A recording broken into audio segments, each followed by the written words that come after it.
Hi, welcome to YoYo TV. అధికార party Congress ప్రస్తుతం సంక్షేమంపై దృష్టి సారించింది.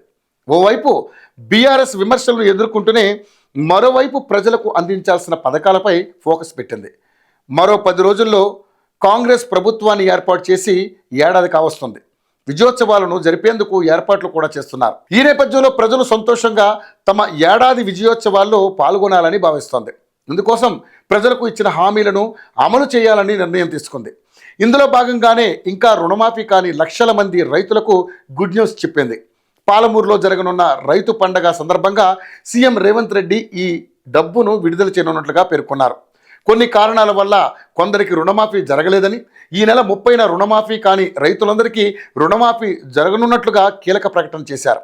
కాంగ్రెస్ ప్రభుత్వం అంటేనే రైతుల సంక్షేమం కోసం పనిచేసే ప్రభుత్వం అని మంత్రి తుమ్మల అన్నారు. తెలంగాణలోని రైతుల సంక్షేమం కోసం సీఎం రేవంత్ రెడ్డి చిత్తశుద్ధితో పనిచేస్తున్నారని చెప్పారు. గతంలో ఏ ప్రభుత్వం పెట్టని విధంగా ఇటీవల జరిగిన అసెంబ్లీ సమావేశాల్లో రాష్ట్ర బడ్జెట్లో వ్యవసాయ రంగానికి 47,000 కోట్ల రూపాయలను ప్రభుత్వం కేటాయించిందని చెప్పారు. పెట్టిన బడ్జెట్లో ఎన్నికల సమయంలో ఇచ్చిన రుణమాఫీ హామీని అమలు చేసేందుకు 18,000 కోట్లను ఖర్చు చేసినట్లుగా చెప్పారు. అలాగే రైతు బంధు కొరకు 7,600 కోట్ల రూపాయలు వాడినట్లుగా పేర్కొన్నారు.